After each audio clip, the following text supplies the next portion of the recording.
ဆို့ထားတဲ့အရာပိုင်မှာ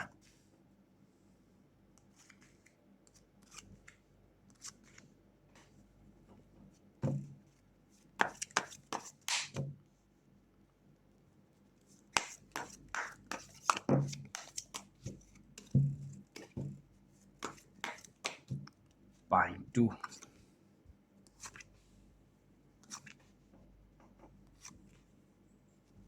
ကဲနောက်ဆုံးပိုင်3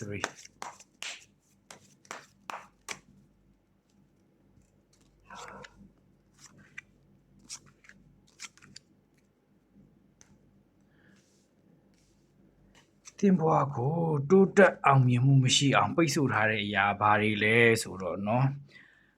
ပိုင်ဝမ်းလေးတွေကเนาะကိုဘွားကိုတိုးတက်မှုမရှိအောင်ပိတ်ဆို့ထားတဲ့အရာတော့တင်းရဲ့စိတ်ထဲမှာရှိတဲ့เนาะ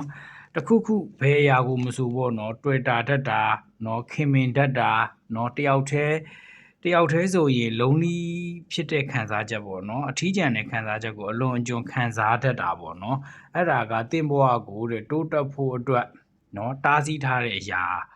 အဓိကအကြောင်းရင်းပဲပေါ့เนาะပြီးတော့နောက်တစ်ခုကကြတော့ပြီးတော့တင်ကလေတစ်ခုခုဆိုလို့ရှိရင်ပြဿနာတွေ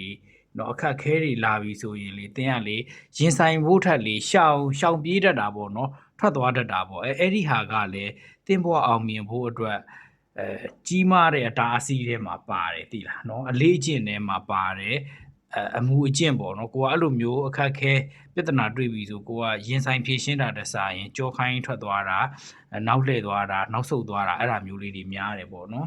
ပြီးတော့နောက်တစ်ခုကကြတော့လေတင်းမှာရှိတဲ့လေ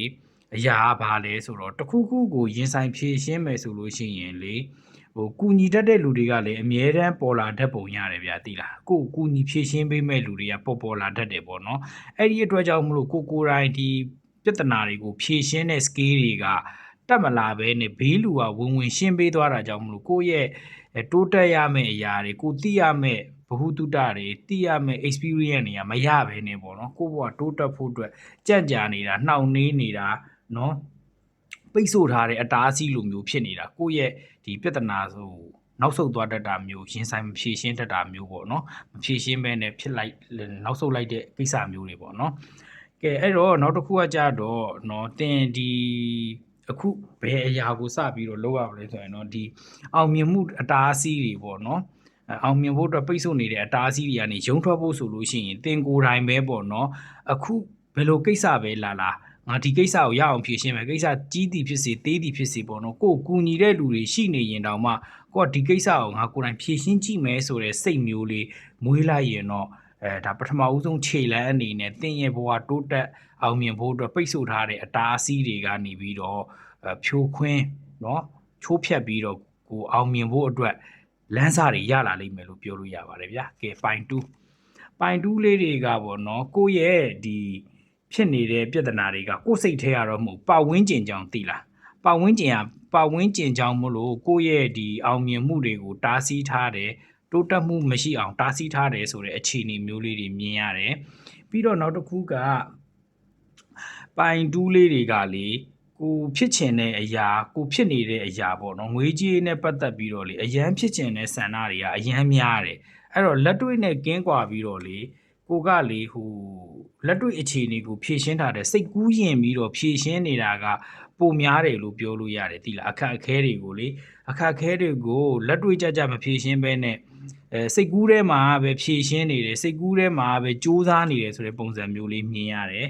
နော်ပြီးတော့ကိုတိုင်ကလည်းလေကိုမှအားသာချက်တစ်ခုရှိတယ်ဘယ်အရာကိုမဆိုပေါ့နော်ကိုကအောက်ခြေအခြေခံကြပေါ့နော်လုံးဝတစ်ကနေစလုံးကနေစပြီးတော့ကိုစူးစမ်းပြီးတော့တိဆောက်တတ်တဲ့အလေးအကျင့်လေးရှိတယ်အဲ့တော့ပိုင်2လေးတွေအနေနဲ့ကို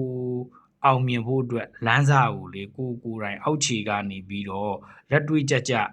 စူးစမ်းဖို့တော့ဒီကတ်တွေကတော့ပြောထားတယ်ပေါ့နော်ကိုကစိတ်ကူးထဲမှာပဲရှင်သန်နေတယ်ဆိုတော့ပုံစံမျိုးလေးဖြစ်နေတယ်ပေါ့နော်အဲ့တော့ဒီမှာကတ်ကပြောတဲ့အတိုင်းဆိုရင်တော့ဟုတ်တယ်ဒီဘယ်လိုကိစ္စလေးပဲဖြစ်ပေါ့နော်ပိုင်2လေးတွေကလေတကယ်စပြီးတော့လှုပ်ကြည့်လိုက်ပါအဲ့ဒီလှုပ်လိုက်တဲ့လမ်းစာလေးကနေပြီးတော့ကိုယ့်ရဲ့တားဆီးထားတဲ့အောင်မြင်ဖို့အတွက်တားဆီးထားတဲ့ နော်အတားအဆီးတွေကိုသူ့အလိုလိုကြော်လွှားပြီးသားဖြည့်ရှင်းပြီးသားဖြစ်သွားပါလိမ့်မယ်ကို့မှာကလည်းလေတခုခုဆိုလို့ရှိရင်အောက်ခြေကနေစပြီးတော့ပေါ့နော်အခြေခံကြကြစပြီးတော့ဖြည့်ရှင်းတယ်တိဆောက်တယ်စူးစမ်းတတ်တယ်ဆိုတဲ့ဟာလေးရှိတော့လေဒါမသိစိတ်ထဲမှာနော်ကိုတော့တတိမထားမိဘူးအဲ့လိုကိစ္စလေးတွေကအဲ့တော့လက်တွေ့ကြကြစူးစမ်းကြည့်ပါပိုင်တူးလေးတွေကလည်းအောင်မြင်ဖို့အတွက်ကအဲ့လောက်ကြီးမခက်ခဲဘူးပေါ့နော်ကဲပိုင်3လေးတွေကနော်ပတ်ဝန်းကျင်ဘယ်လိုပြောရမလဲပတ်ဝန်းကျင် round place ကိုရောက်နေတယ်လို့ပဲပြောပေါ့နော်ပတ်ဝန်းကျင်မကောင်းတဲ့နေရာမှာရှိနေတဲ့အတွက်ကြောင့်မလို့ကိုရဲ့လုံနိုင်ကင်နိုင်စွမ်းတွေကိုအပြည့်အဝမလုံနိုင်ပဲနဲ့လေတိလားကိုပြောချင်တာကတော့မိဘကအရန်စိုးရိမ်လွန်ခဲ့တာမျိုးတိလားအဲ့လိုပုံစံမျိုးပေါ့နော်အဲ့တော့ဘာလို့ကိုကလှုပ်ခွင့်မရအောင်မိဘကစိတ်ပူတယ်စိတ်မချဘူးဆိုတဲ့ခေါင်းစဉ်အောက်မှာကိုတော့ယုံကြည်မှုမရှိပဲနဲ့လေတိလားအဲ့လိုမျိုးတွေဖြစ်တယ်အဲ့တော့ကိုယုံကြည်မှုမရှိတာကနေဘာဖြစ်လာလဲဆိုတော့နောက်ပိုင်းမှာလေစိတ်တူလွယ်လာတယ်ကိုအားမလို့အားမရဖြစ်လာတယ်เนาะတခုဆိုလို့ရှိရင်စိတ်တက်ကြတယ်တိလားဒေါသအလျောက်ပဲဖြည့်ရှင်းလိုက်တဲ့ကိစ္စမျိုးတွေကကိုရဲ့ဒီလုံနိုင်ကင်နိုင်စွမ်းကိုပိတ်ဆို့ထားတဲ့ပတ်ဝန်းကျင်ကနေပြီးတော့ကိုပုံသွင်းလိုက်တဲ့เนาะအကျင့်ဆိုးတွေအမှုအကျင့်မကောင်းတဲ့အမှုအကျင့်တွေလို့ပြောလို့ရတယ်ဗျာတိလားเนาะအဲ့တော့သင်ကကြတော့ဒီမှာမိဘတွေကလည်းကိုပတ်ဝန်းကျင်ကလည်းကိုအဲ့လိုပုံတွင်းထားသလိုကိုယ်တိုင်ကလည်းလေကိုရဲ့စိတ်ထဲမှာလေဒီပတ်ဝန်းကျင်အဟောင်းเนาะနေရာအဟောင်းကိုရောက်နေတဲ့နေရာလေးပေါ်မှာခင်တွယ်တတ်တယ်เนาะတန်ရောစင်ကြီးတယ်အဲ့ဒီကိစ္စတွေကပါရောထွေးနေတယ်တိလားအဲ့တော့ပြောချင်တဲ့ဟာကတော့ပိုင်3လေးတွေကလေ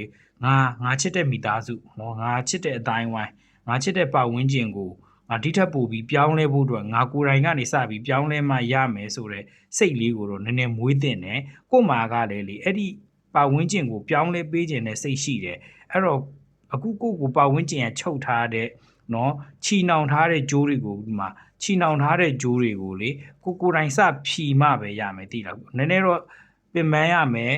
ရုန်းကန်ရမယ်ပေါ့နော်ဘာဖြစ်လို့လဲဆိုတော့ပတ်ဝန်းကျင်ကကိုပုံသွင်းထားခဲ့တာဆိုတော့ဟုတ်တယ်အဲ့တော့ကိုယ်တိုင်အရင်စပြီးတော့ကြိုးတကြိုးကိုပဲအရင်စဖြတ်ကြည့်လိုက်ပါနော်ကိုစိတ်လွတ်လက်လွတ်နဲ့ကိုဖြစ်ချင်တဲ့အရာတွေကိုဘဝတိုးတက်မယ်လို့ကိုယုံကြည်ထားတဲ့အရာတွေအားလုံးကိုလွတ်လွတ်လပ်လပ်ပေါ့ပေါ့ပါပါနဲ့နော်ပုံနဲ့အတိုင်းပဲစူးစမ်းပြီးတော့လုတ်ကင်နိုင်မှာပါလိမ့်မယ်ပြီးတော့လည်းပထမဦးဆုံးခြေလှမ်းအနေနဲ့ကတော့ကိုအခက်ခဲဆုံးလို့ထင်တဲ့ဟာထက်စာရင်ကိုလုံနိုင်နေဆိုတဲ့အရာလေးတွေကိုเนาะလက်တွေ့ကြကြလုပ်ကြည့်လိုက်တာတော့အကောင်းဆုံးပါပဲဗျာ